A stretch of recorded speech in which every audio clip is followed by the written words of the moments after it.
What we're going to do in this section is to do some real work in Lightroom. We're going to take one of our images and we're going to do some basic image editing. If you've been working through the videos in these categories, you could be saying to yourself, about time. But I think that emphasizes the complexity of modern software. But the one thing we need to remember, although this software has an enormous array of options, we're unlikely to use only a fraction of them. Just pick the ones that suit you and the way you work. Now, while I've been preparing to start the tutorial on basic image editing, a thought occurred to me in relation to the histogram. Here's a thought that you may want to consider. If we scroll down to a part of our library where we've got a varied amount of images, we could click into those images, looking up at the top right, and just see how the image reflects both from a visual point of view and from the point of view of what the histogram is showing us. For example, we've got three scenes here. They look to me to be bracketed exposures. So we've got a dark exposure, one that's a little bit lighter, and we've got one that's a little bit lighter still. We've got some water here which looks to be reasonably exposed, but maybe this is a bit overexposed. See what I mean about how we click into these pictures, we can see how they impact in the histogram. But let's get started on our basic editing. We're going to have a lot of images within our catalogue. For demo purposes, we only have here at the moment 422. Still a fair number of images, but only a fraction of the number we're likely to have in the fullness of time. What I've done is given the image that I've selected to edit a keyword tag. So let's start in a logical way here by sorting where that image is and trying to bear in mind that although we're searching 422 images here, we could be searching 4,222.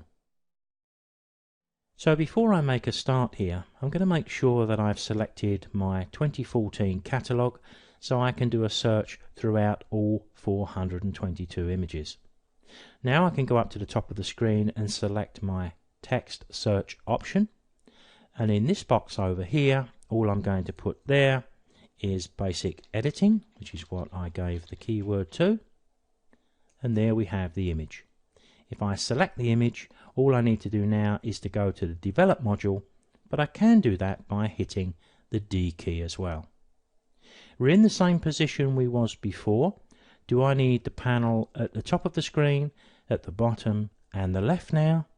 Probably not. So let's give ourselves a nice big image to view so we can concentrate on what we're doing. Take a look at the colour behind the image here. By default it's this pale grey, but there are some options there too. If I move my cursor into that area and right click, you can see I can choose white, light grey, medium grey, dark grey, black, even pinstripes, whatever that is.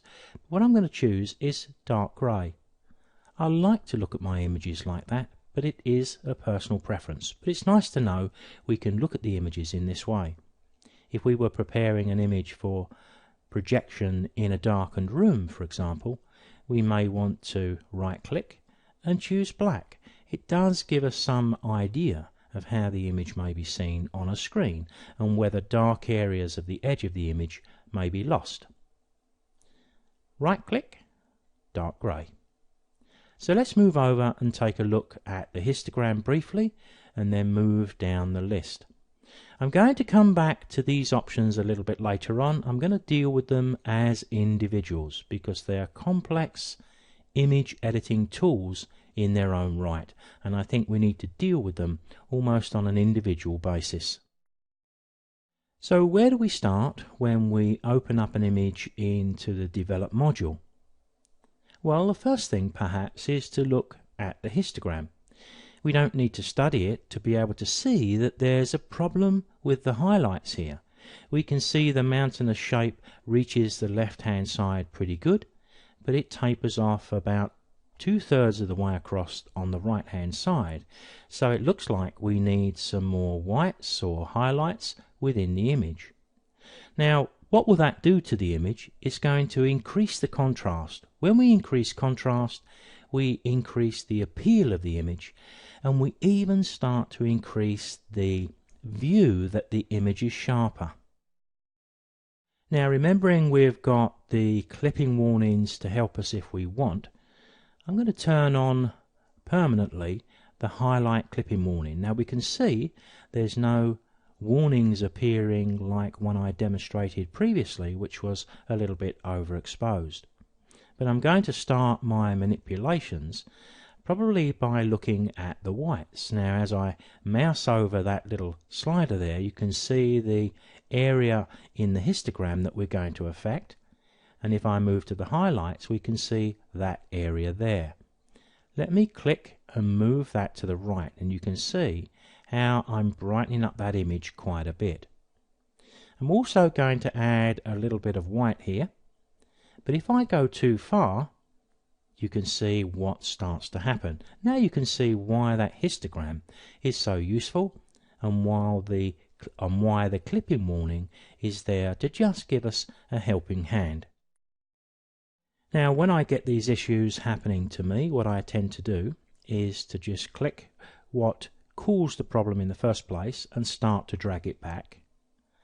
And when the red has almost gone, I don't follow these things blindly, of course. These little areas you're seeing here are pretty insignificant. So I would probably stop at that point and look at the image.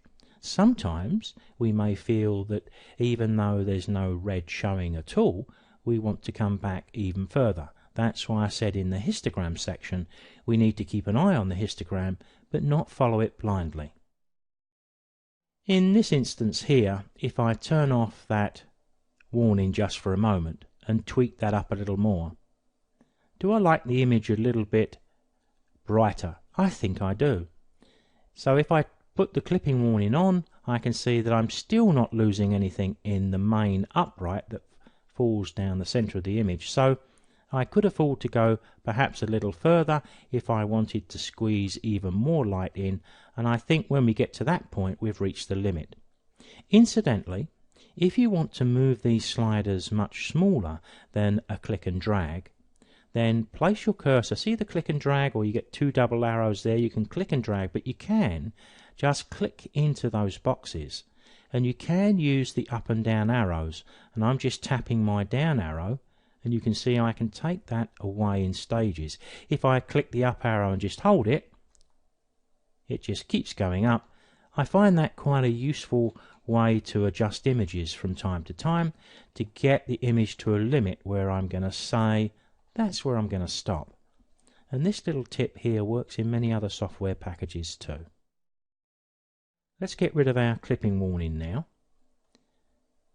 So at the start I said, where do we start when we begin to manipulate an image? Perhaps the histogram is the first place we may start.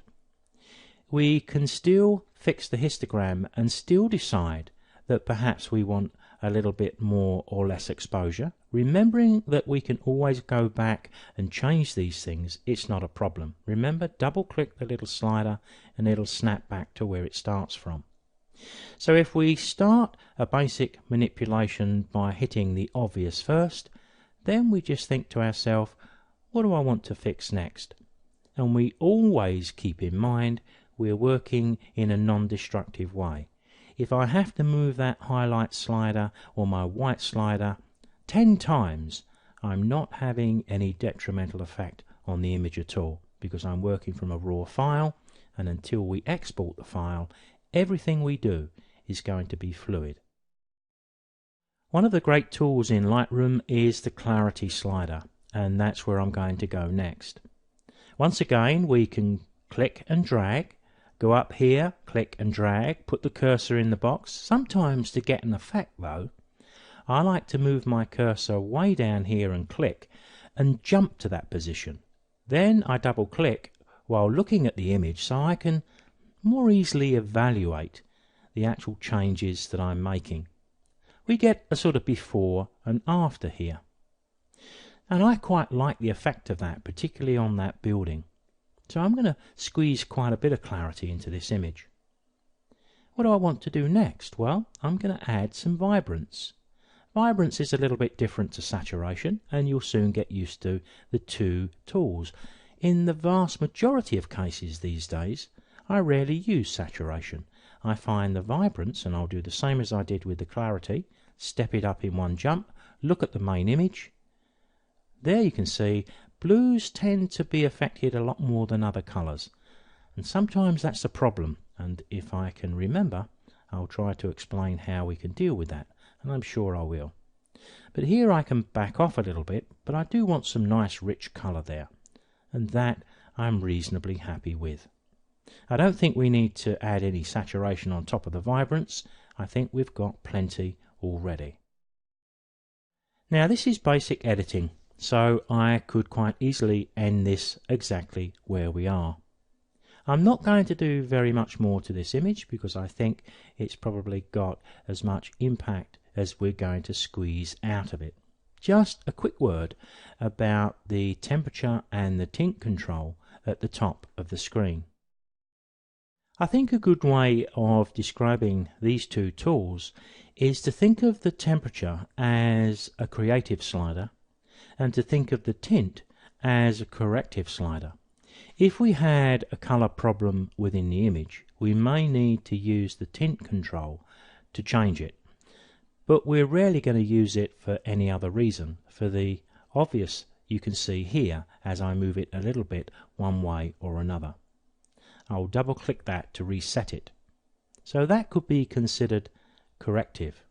But the temperature can be considered creative because we've got the choice whether we want our image a little warmer or cooler. Now when we shoot images on an overcast day, we often have more blue in the image, and there is a need sometimes to warm the image up. But the degree, well, that's a creative thing. We're all going to choose something slightly different. But I'll use these sliders much the same as I did with the vibrance and the clarity. I'll step them up so you can see quite a change and see it instantly. And there you can see the difference we make. Double click and it'll reset. But now you can see the difference between the coolness and the warmness, and we may want to have maybe a little bit more warmth coming in. Let's just tweak it up a little bit. And there you can see we're getting a nice little bit of warmth coming through with the colours of the buildings reflected in the image. Now I'm going to do a really odd thing now in the interests of demonstrations. I'm going to shut Lightroom down. I'm going to walk away from my computer and I'm going to come back another day. Now the reason I've done that is to emphasize the fact that had I done the same thing with another image editing program, first of all I probably would have got a warning message appear saying you haven't saved this image yet, and if I followed through of course I would have lost all of the image editing I'd carefully done. Not so with Lightroom, because Lightroom remembers everything we've done as we did it. In normal circumstances, if we close down from the develop module that we did a few moments ago and reopen Lightroom again, it's going to open up to the same screens. I have simulated the fact here that maybe a number of days has passed and I've done other work in other areas. I want to go back to that image. Well, the obvious thing to do is to just go back and do a quick search, but I need to make sure I select the right folder first. And there it's remembered my basic editing and it's shown me my image. So what I'll do, I'll go to my develop module. This time we'll leave the panels in place around the edge because I want to draw your attention to, firstly, all the editing we did on this image has remained in place, as you can see. But if I go to the history option, let me make a bit of space here by closing the navigator. There you can see all of the different changes that I've made to this image, and I may need to use the scroll bar to get back to the start. The start is the one at the bottom, and then all the successive changes will move up. So I can go back to any one of these that I choose. Now we've got a lot of changes here because I've been demonstrating and I've been shuffling the sliders one way or another. You're likely to see the white clipping as one, the exposure as one change, the clarity as one change, but sometimes you're going to see a number of them. I don't want to change anything on this image for obvious reasons. But I certainly could go back to any stage if I wanted to, and here's the thing. What happens when we're in full creative flow is that sometimes we don't always make our best judgments. If you've ever written a letter and within minutes of writing it you've read it, you'll read right over your typing errors, you'll read right over your spelling mistakes, and sometimes you'll even read right over completely missed words. It's not a great deal different with our images. When we're in creative flow, we tend to sometimes not make the best decisions, so it's always a good idea, once we've completed an image, to sit on it for a day or so if we can. When we open it up in a few days' time, if it still looks as good as the day we edited it, then we've probably got things right. But if I open this up and now think, well, I don't know, I think it's too warm, I do have the opportunity, via all of those history stages, to take the changes back to before I introduce that temperature change. But I do like it, so I'll keep it. So, as I graphically demonstrated a few moments ago, if we were working in any other image editor, what we would be doing at this stage is to save the file. The difference in Lightroom, of course, is we export the file. But there's no pressure for us to export the file until we're ready to do so, and I'd like to cover the export module on a separate video. But it's not a problem with Lightroom, as you've seen, because once I've done the work on this image sits in my library and I can go back to the original at any time.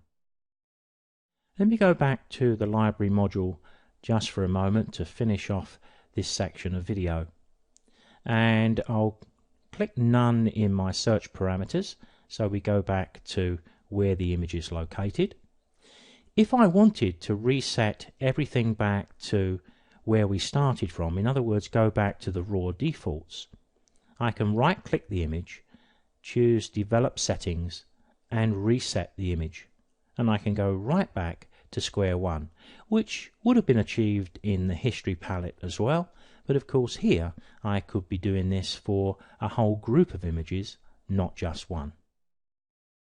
Now to bring this video to a close, I've double clicked the thumbnail from within Library to open it up full screen, and I've used the Shift and Tab key to remove all of the palettes around the edge. So we can look at the image finally, but there's one more little keystroke which is a useful option within Lightroom. If we touch the L key, the lights go out. Well, when we touch it once, they dim. So we get to see our image isolated, and probably one of the nicest ways to view the image. And if I hit L again, they go out completely, so I can sit back and evaluate the work I've done. And sometimes, you know, we need a minute to just sit back and evaluate things. Otherwise, we go at things a little bit too fast, and that's where we make our mistakes. And as a final thought, what I've done here is to create a virtual copy of this particular image and then reset it to the raw defaults. And the reason I've done that, because it allows me to tap the arrow keys on the bottom right of my keyboard and jump to an unedited version of this image and then back to an edited version. So although this is a basic editing demo, we have made quite a considerable change to this image, and certainly one that was well worth having.